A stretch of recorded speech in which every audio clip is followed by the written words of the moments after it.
अस्सलाम वालेकुम, नमस्कार, सत श्री अकाल एंड गुड इवनिंग। मैं हूं आरज़ू काज़मी और आप देख रहे हैं पॉइंट ऑफ व्यू। हमें जी ज्वाइन किया साजिद तार साहब ने, बहुत शुक्रिया सर कि आज आप आए। Thank you very much thank you आसू, thank you so much. Sir. बड़ा हंगामा है, एक साथ दो अटैक्स बलूचिस्तान में और केपीके की तरफ भी एक झड़प हुई है। साथ साथ सरफराज बुख्ती साहब ने जो है इल्जाम लगा दिया है भारत के ऊपर कि जी सब कुछ भारत करवा रहा है। ये पहले भी यही हमारे यहाँ तरीका रहा है, आपने पहले भी देखा होगा। जब इस किस्म का कुछ होता है तो जब इन्हें खुद कुछ समझ नहीं आती तो ये भारत का नाम लगा देते हैं। क्या कहेंगे? आरज़ू, सबसे पहले तो मैं शर्मिंदा हूं। सबसे पहले तो मेरा ये क्वेश्चन है कि आज अगर कोई इस्लामिक स्कॉलर है जो कि बहुत है, आपके पास फतवा देने वाले मौलवियों के अलावा दूसरी चीज तो है ही कोई नहीं है, क्योंकि आपने ना इंग्लिश पढ़ी है ना मैथ पढ़ा है, आपने इसी चीज पे चूरन बेचा है। तो आज वो कहाँ है? मेरा ये क्वेश्चन एक है कि या तो ये जो इनोसेंट लोगों को मारा जाता है, इसमें इस्लाम की क्या पोजीशनिंग है इसके ऊपर, एक। और मस्जिदों के अंदर घुस के जो बम मारे जाते हैं, अटैक किए जाते हैं, इनके बारे में फतवे क्यों नहीं ये दे रहे? ये बाहर निकल के कौम को क्यों नहीं बताते कि ये काम ना करो? क्या वजह है इसकी? ये इतना लुक्रेटिव कारोबार है कि वो नहीं करना, इसको बंद नहीं करना चाहते। इसमें इतना पैसा है, ये इतना चूरन बिकता है। 12 रबीउल अव्वल, मुझे आप सोच नहीं सकते, मैं इतना खुश हूं आज कि मुझे भारत से बहुत ज्यादा मैसेजेस आए इसके ईद मिलादुन नबी के ऊपर। मेरे हिंदू भाइयों ने बहुत मैसेज किए, मुझे मुबारकें दी, और मैं इतना प्राउड फील करता हूं कि वो इतना मुझसे प्यार करते हैं कि जिसकी हद कोई नहीं है। लेकिन ये है कि अंदर मस्जिदों में घुस घुस के ये बम मार रहे हैं। मेरा सबसे पहला तो ये क्वेश्चन ये है कि बेदोष लोग जिनका कोई कसूर नहीं है, कोई किसी नस्ल और रंग, किसी मजहब का भी हो, उसको मारना इस्लाम में जायज है क्या? और फिर उसके बाद मस्जिद, जो कि आप कहते हैं खुदा का घर है, वहां अंदर घुस के जब इन्होंने बम मारे हैं, वो कौन है लोग? वो तो मुसलमान है। और फिर उसके बाद अब मैंने आज सुबह उठते पड़ा, वो उसका ज्यादा अफसोस हुआ मुझे। कहते हैं जी राह मुलव्वस है। आप किस चीज में मुलव्वस है? आप रोक क्यों नहीं रहे राह को भैया? अगर आप में इतना तपड़ है, फिर तो आप रोकते क्यों नहीं उसको? और अपना होमवर्क ना करें। अब टीटीपी ने कहा है हमने नहीं किया, फिर आपने पहले आपकी कोशिश यही थी। मैं बिल्कुल इसको वॉच कर रहा था बड़ा क्लोजली। पहले इनका ये सोचते रहे शायद टीटीपी ने किया, उन्होंने कहा भी हमने नहीं किया। फिर ये सोचते रहे आईएसएस ने किया होगा, उसके पीछे ये जाने की कोशिश करते रहे। अब तीसरा, वहां से भी कुछ नहीं मिला, इन्होंने राह पे लगा दिया। जिस चीज को इन्होंने, जिसके बारे में जवाब ना देना हो, जिस चीज का चैप्टर क्लोज करना हो, ये फौरन कह देते हैं ये जी राह ने किया है, फिर उसके बाद स्टोरी खत्म, स्टोरी खत्म। लेकिन मेरा क्वेश्चन ये है कि माओ के बच्चे मर रहे हैं, माओ के बच्चे मर रहे हैं। खुदा रहा कुछ इसका करो। और मैं असली इसका मुझे भी बता देता हूं क्या है। ये हर अंधे बंदे को पता है। इस वक्त आपके 1 करोड़ से ज्यादा अफगान महाजरीन घूम रहे हैं खुलेआम पाकिस्तान के अंदर। और दूसरा, ना वो अपनी आपकी मर्जी से आए थे, ना आपकी मर्जी से जाएंगे। वो आपसे ज्यादा ताकतवर हो चुके हैं और वो नफरत करते हैं पाकिस्तान से। पता है आपको इस चीज का। वो बंगालियों से ज्यादा नफरत आपसे करते हैं। अफगानिस्तान का एक एक बच्चा आपसे नफरत करता है। अब मैं उसकी मिसाल बताना चाहूंगा। दुबई में आपका मैच हुआ अफगानिस्तान के साथ, अगर उन्होंने कुर्सियां उठा उठा के स्टेडियम में आपके सरों पे मारी, गालियां दी उनको, आपको, वो पाकिस्तान के अंदर खड़े होकर आपको गालियां देते हैं और आप कहते हैं राह कर गया ये सारा कुछ। ठीक है, ना खत्म कर दी बात आपने, एंड ऑफ द स्टोरी, राह कर गया, खत्म। आप ना को पूछने वाला ना बताने वाला। सर और एक चीज और है, सर एक चीज और है, यहाँ पे ये भी कहा जा रहा है कि आर्मी चीफ ने कहा था कि जो ऑयल और दूसरी चीजों की स्मगलिंग होती है बलूचिस्तान साइड से वो बंद की जाएगी। उसके बाद भी ये इस किस्म की बात हुई है, इस किस्म का एक्शन हुआ है या ब्लास्ट हुआ है। एक रीजन वो भी लेकिन हो सकता है। देखें आरजू, दर हकीकत मिसमैनेजमेंट है सारी। और एक चीज की मिसमैनेजमेंट नहीं है मेरे वतन अजीज के अंदर, हमारे साथ हर जगह पे धोखा हो रहा है, पाकिस्तान के साथ, पाकिस्तानियों के साथ। ये जो ब्रिटिश एजेंट हैं, इन्होंने हमारे सर पे चढ़ गए हैं, ये उतर नहीं रहे हैं। मैं उसकी मिसाल ये बताना चाहूंगा। पिछले दौर में किन्होंने कहा था कि टीटीपी को लाके आबाद किया जाए? इमरान खान। आपकी पूरी मूवमेंट एक चली थी। आपने कहा था नहीं जी भी पाकिस्तानी है, इनको लाके इनको घरों में बसाया जाए। अब वहां पे जब अफगानिस्तान में पैसे बनाते रहे, मुजाहिदीन बनाते रहे, वहां कई अरब ममालिक से लोगों ने आके उन अफगानियों से शादियां कर ली, उनके आगे बच्चे हैं, वो बच्चे पैदा कर रहे हैं। आपके अफगानी पाकिस्तान में बच्चे, पहले कभी सुना था कि 2-2.5 लाख हैं, अब वो 1 मिलियन के 1 करोड़ के करीब हो चुके हैं, और आपके कंट्रोल में भी नहीं है वो। आप बयानिया की हद तक सिर्फ आपके काकड़ साहब ने बयान दिया है कि जिनके पास वीजा नहीं है उनको घर भेज देंगे। वो किस तरह जाएंगे? आज जाते हैं वो? किस तरह चले जाएंगे वो? क्यों जाएंगे वो? वहां तो भूख मरी पड़ी है, वहां तो वो जाएंगे।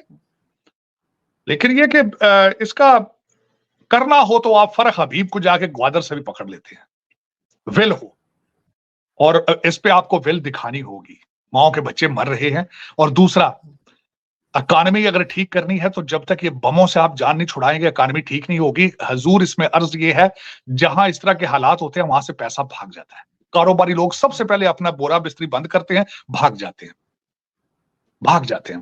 बाहर से लेके कुछ नहीं आते, जो होता है वो भी लेकर भाग जाते हैं। आपको ये ठीक करना होगा। ये आप ये इलेक्शन रोजाना करते हैं, कभी किसी पार्टी वाले, सियासी पार्टी वाले के मुंह से सुना है कि इकॉनमी किस तरह ठीक करनी है? इकॉनमी किस तरह ठीक कर लेंगे इन धमाकों के साए में?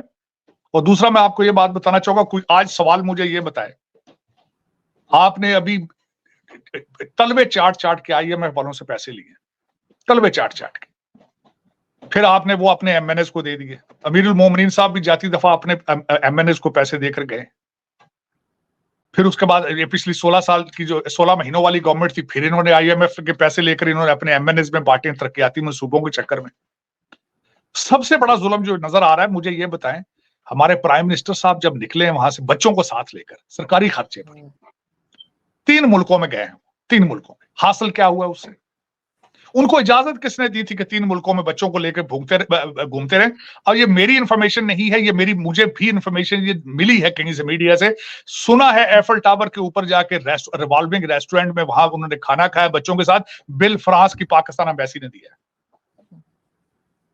ये खबर मैंने कहीं से सुनी है, पढ़ी है आपके किसी बड़े मौत में और अब उन्होंने कन्फेशन भी कर लिया, हाँ जी मैंने वहां गया था। बल्कि 3 मुल्कों ने, 4 मुल्कों में, सऊदी अरेबिया में उन्होंने उम्रा भी जाके सरकारी खर्चे में किया। बिल्कुल। कोई उसका जवाब दे सकता है? कोई पूछ सकता है कि जो पाकिस्तान के हालात हैं इस दौर के अंदर, इन सर्कमस्टांसेस में, इनको जाना चाहिए था? केयर टेकर गवर्नमेंट है, कोई अखलाकी जवाब इनके पास है? जिनका सिर्फ एक इनका फर्ज है इनका कि 90 डेज में फेयर और स्पीडी इलेक्शन कराए जाएं। क्या इन्होंने यूनाइटेड नेशंस को जाके बताना था कि हमने बैलेट पेपर किस तरह बनाना है? क्या इन्होंने हासिल किया वहां से? और कोई इनको पूछने वाला है? जिन्होंने इनको बनाया, जिन्होंने एक घड़े में से, मटके में से इनका नाम निकाला, आज उनसे क्यों नहीं पूछते भाई आप बच्चों को लेकर एफल टावर क्यों चढ़े गए थे? आप उम्रे पे जा रहे हो कि आप पिकनिक पे हो, हनीमून पे हो, किस चीज पे हो भाई? यूनाइटेड नेशंस में हनीमून मनाया जा रहा है? आपका तो पोर्टफोलियो ही नहीं है कि जाके बोले आप उसके यूनाइटेड नेशंस के प्लेटफॉर्म से। आप मिन्नतें करते रहे कतरियों से मिलने की, वो नहीं मिले आपसे। आप टर्की वालों की मिन्नतें करते रहे, वो भी नहीं मिले। आपको मिला तो है कोई नहीं यहाँ पे? यूके में भी कोई नहीं मिला सर, भाई क्यों मिलेगा? मिलेगा क्यों भाई? को पता है कि जब तक आपने वापस पहुंचना आपका टाइम एक्सपायर हो जाए। और दूसरा, आपके पास मैंडेट ही है, आप इलेक्टेड नहीं है। आप तो मटके में से पर्ची निकली है तो आप प्राइम मिनिस्टर बन गए। लेकिन को तरस करते हैं यार कि पाकिस्तान के पास ना पैसा है, ना तेल है, ना खाने को चीज है, ना पीने को है, और आप एफल टावर के ऊपर बैठ के बच्चों के साथ आप डिनर कर रहे हैं। लोग ये ऑप्टिक्स क्या देखेगी दुनिया? ऑप्टिक्स क्या देखेगी? जब फ्रेंच लोगों को पता लगा होगा, जब ब्रिटिश लोगों को पता लगा होगा, दूसरी एजेंसियों ने देखा होगा कि ये प्राइम मिनिस्टर क्या कर रहा है, फिर आप कहते हैं पाकिस्तान की इज्जत कोई नहीं, फिर आप कहते हैं पासपोर्ट हमारा ग्रीन पासपोर्ट की इज्जत कोई नहीं। यार कुछ मैं हैरान होता है। तो आरजू, बंदे के कोई मॉरल्स होते हैं यार कि मैं एक गरीब मुल्क का, मैं एक बैंकरप्ट मुल्क का प्राइम मिनिस्टर हूं यार। इनको तो चाहिए साइकिल पे आते हैं यहाँ पे। और यहाँ तो बड़ी बड़ी बातें करते हैं कि नहीं मेरे कमरे का एसी बंद कर दो अगर बिल आ रहे हैं। जो लोग लाए सर ये उनके भी कंट्रोल में नहीं है सर, जो लोग इनको लाए क्या ये उनके कंट्रोल में भी नहीं है? नहीं, ये बात खैर मैं नहीं मानूंगा।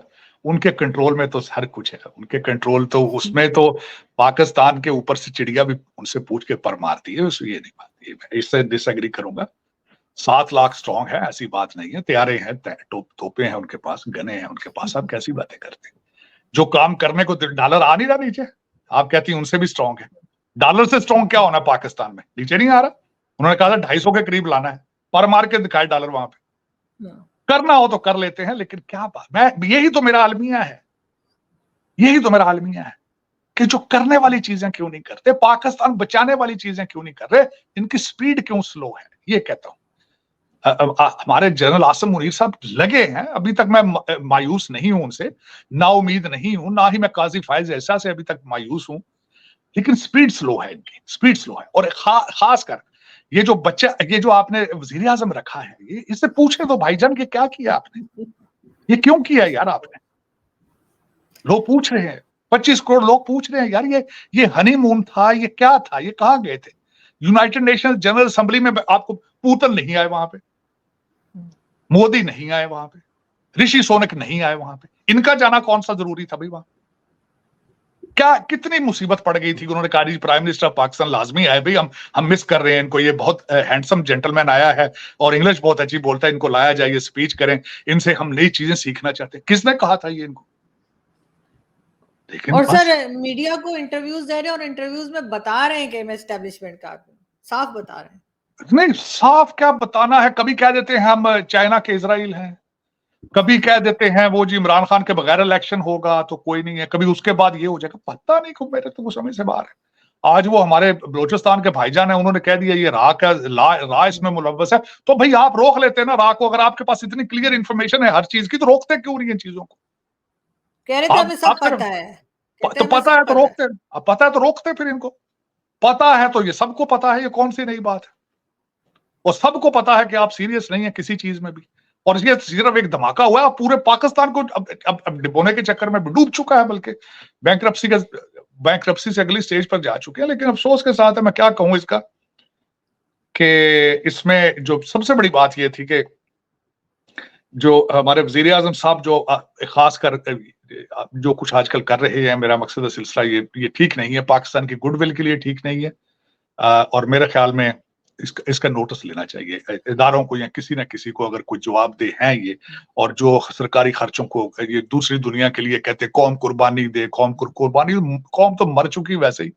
कौम जिस तरीके से वहां पे आपने सारी चीनी स्मगल कर देते हैं, आप सारा पेट्रोल जो है वो आप जिस तरीके से प्राइसें उसकी कर दी है आपने, वहां पे तो लोगों का सांस लेना जो है वो मुश्किल हो चुका है इस वक्त पाकिस्तान के अंदर। लेकिन ये कि इनके तैयारे कौन रोकेगा, इनके जहाज, इनके सरकारी खर्चे कौन रोकेगा, मैं इससे बड़ा परेशान हूं। सर हमारी क्रिकेट टीम गई है भारत, उन्होंने तो ऐसा कुछ नहीं कहा कि कोई दुश्मन टीम आई है, और यहाँ से जो क्रिकेट बोर्ड के चेयरमैन है ज़का अशरफ साहब, वो कहते हैं जी दुश्मन मुल्क में खेलने गए। वो अपनी स्पीच में ये कहा है, बहुत बुरा मनाया इंडियंस ने, बल्कि पाकिस्तानियों ने भी बहुत बुरा मनाया इस बात का। बस मैं इसमें जिस तरह वो फिर उन्होंने रा का कह दिया, ज़का अशरफ साहब ने भी उसी के आसपास ही जो कोई स्टेटमेंट देनी थी। लेकिन ये कि मेरे ख्याल में जिस तरह मैं हमेशा ये कहता हूं आपको कि आपने 76 साल नफरतें कर ली हैं, कुछ किसी को प्यार मोहब्बत को भी टाइम देकर देखें, कोशिश करें कि, और दूसरा हकीकत पसंद ना हो आप आपके लिए जरूर, आपके लिए लाजम है भारत के साथ रिलेशनशिप ठीक करना और ट्रेड करना, और इसी तरह आपका लाजम है जो आप चीनी स्मगल करते हैं अफगानिस्तान में उसको ट्रेड के जरिए भेजें, लीगल भेजें।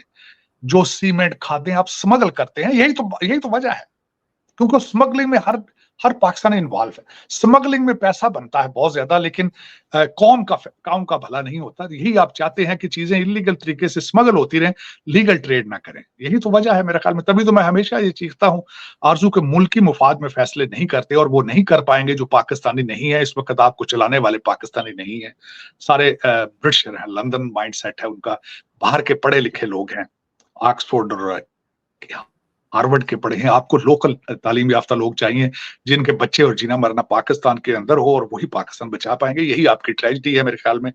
मैंने अगले दिन किसी जगह कहा था कि मैं खुदा रहा ये CSS वालों को बाहर पढ़ने के लिए भेजना बंद कर दो, अगर इतना शौक है तो ऑनलाइन डिग्रियां, आजकल अमेरिका में भी लोग ऑनलाइन पढ़ते हैं, ये ऑनलाइन पढ़ा करें तो ज्यादा बेहतर है। पहले जो यहाँ से आके ऑक्सफोर्ड और हार्वर्ड से पढ़ के गए, उन्होंने कौन सा पाकिस्तान बचा लिया है जो ये बचाएंगे।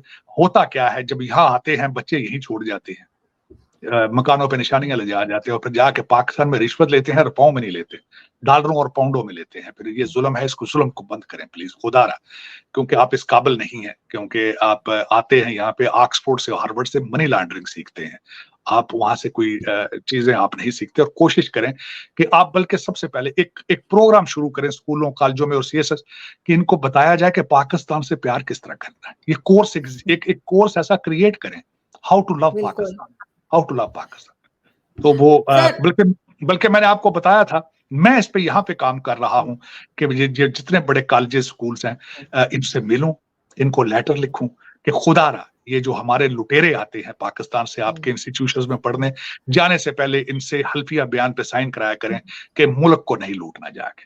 ये मैं सोच रहा हूँ कि आईवी लीग स्कूलों को, ऑक्सफोर्ड, कैम्ब्रिज मिलूं जाके कि खुदारा ये मनी लॉन्ड्रिंग सिखाना हमारे लोगों को बंद करो, और अगर इनको एडमिशन देने हैं, तुम्हें इतनी मोहब्बत है तो जाने से पहले इनसे अंगूठा लगवाया करो खुदारा कि जाके मुल्क को लूटना नहीं। ये मैं सर बड़ा ये मान जाएंगे, सर ये हलफ उठाएंगे तो ये मान जाएंगे कि आपके ख्याल से ये तब भी वही करेंगे? लेकिन आज बड़ी न्यूज चल रही थी कि जी आईएमएफ जो है बड़ा मुतमईन है पाकिस्तान से, आईएमएफ बड़ा खुश है कि सब जो शर्तें पूरी हुई है। होना आपके चाहिए, ख्याल से ऐसा बहुत खुश है, उनका कारोबार है, बहुत खुश है वो, उनको खुश होना है। उन्होंने नाराज क्यों हो गए आपसे? आप जो वो चाहते हैं आप दे रहे हैं उनको, वो तो खुश हैं, बहुत खुश हैं। मुझे ये बताएं, आईएमएफ की खातून ने हमारे जो मोहतरम प्राइम मिनिस्टर साहब हैं उनको यहाँ पे कहा था भाई अमीरों से पैसा लेकर गरीबों में दे, वो तो सुने नहीं है उन्होंने। हाँ मुझे पता है एफबीआर की मीटिंग हुई, आप जिसकी बात कर रही हैं, एफबीआर ने कहा कि हम टैक्स कलेक्शन जो है अपना हदफ पूरा करेंगे। कौन सा हदफ पूरा करे? कौन टैक्स दे रहा है पाकिस्तान में? नहीं, उन्होंने सारे ये भी कहा असेंबलियों है कि आईएमएफ मुतमईन है, ये भी कह दिया आईएमएफ वही कह रहा हूँ कि बिल्कुल खुश आईएमएफ है। वालों ने कहा है कि हम आपकी टैक्स कलेक्शन से मुतमईन है, यही कहा, मुझे पता है।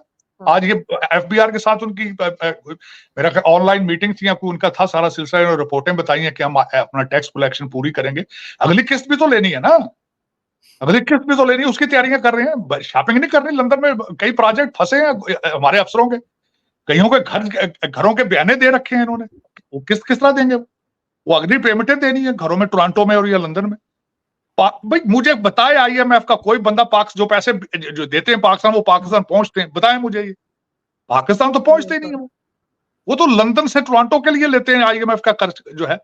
पाकिस्तान का खर्चा तो गरीब आदमी तो अपनी पेट काट काट के कर रहा है। वो 2 वक्त के खाने के बजाय वो 1 वक्त पे आ गया।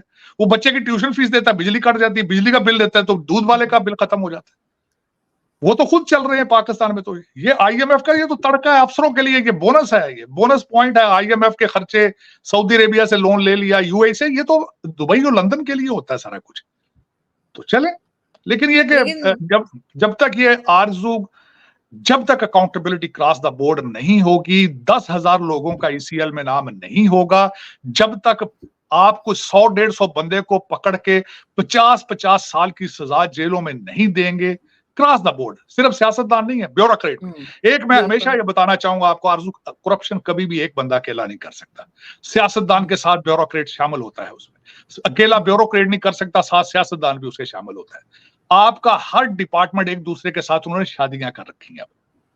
अब जजों के रिश्तेदार जो एमएनए हैं, एमएनए के साले जो हैं वो कुछ हैं, मैं क्या बताऊं, ये साले बहनोई की तो गेम है भाई।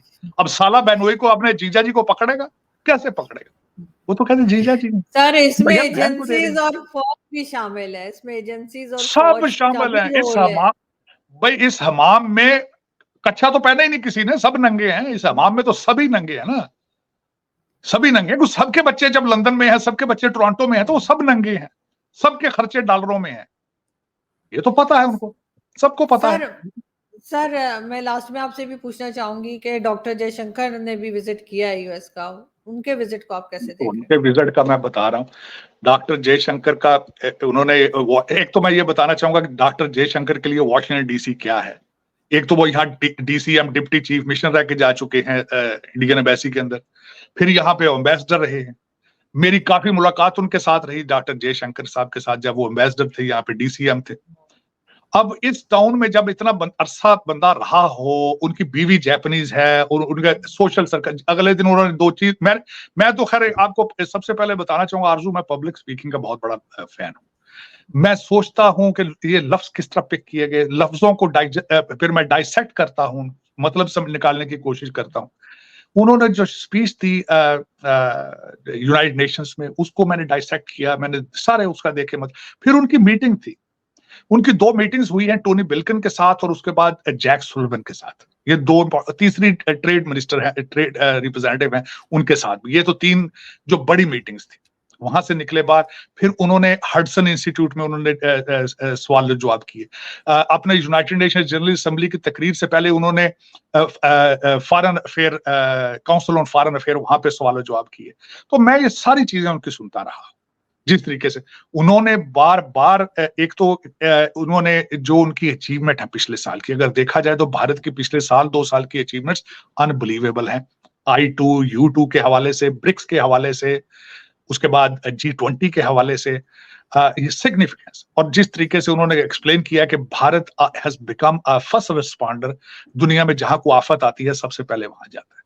और फिर उन्होंने एक्सप्लेन करने की कोशिश की कि कनाडा के हवाले से उन्होंने बड़े टेक्निकल, कनाडा का नाम लिए बगैर बड़े टेक्निकल तरीके से उन्होंने उन्होंने कहा पॉलिटिकल कन्वीनियंस, इसका लफ्ज दिया उन्होंने। तो उन्होंने हर चीज को बड़े टेक्निकल तरीके से किया। कल उन्होंने अपने डायस्पोरा, मेरे बहुत काफी दोस्त भारतीय दोस्त हैं, उनकी मुलाकातें हुई। कल गए एम्बेसी के अंदर, बहुत बड़ा इवेंट था यहाँ पे भारत की एम्बेसी में।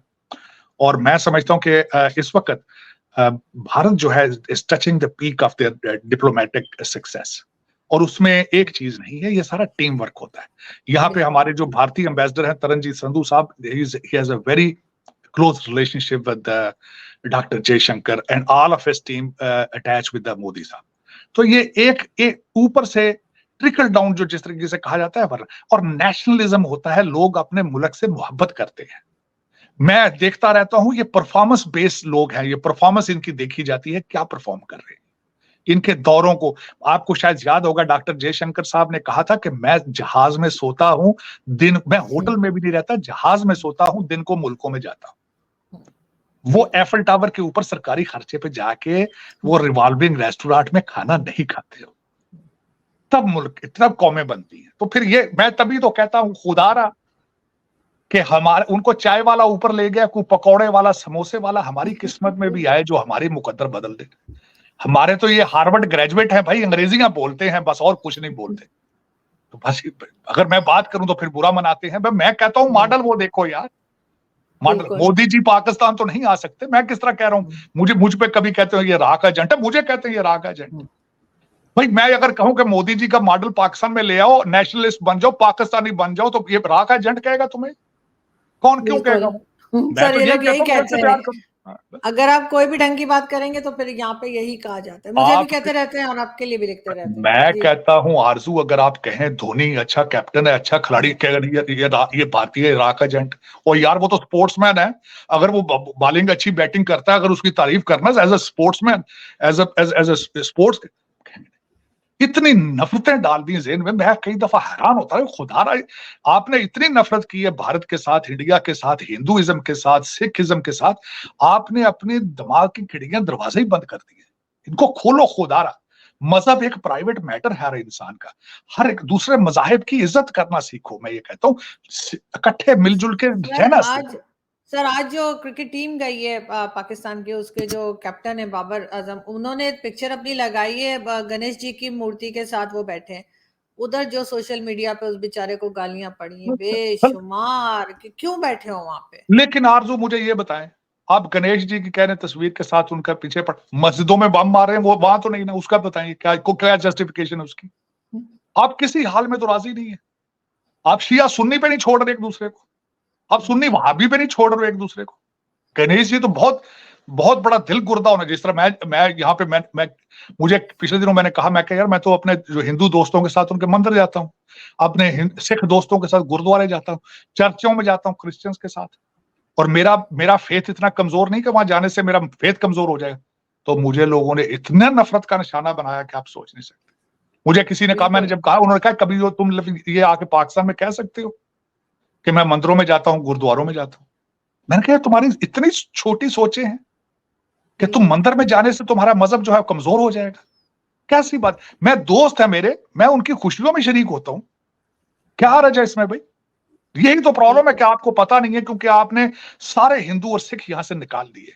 आपको पता ही नहीं दूसरे मजहबों के साथ किस तरह गुजारा करना है। जो चंद क्रिश्चियन बचे हैं, हिंदू बचे हैं, मार मार कभी उनके चर्च जलाते हो, कभी वो मौलवी मिठू है वो हिंदुओं की बच्चियों के पीछे पड़ा है। ये तो बिल्कुल ऐसे ही। और 21वीं सदी में 21st सेंचुरी में आज फेथ बेस्ड बिल्कुल हेटरेड, फेथ बेस्ड, मेरे लिए कंप्लीटली अनएक्सेप्टेबल।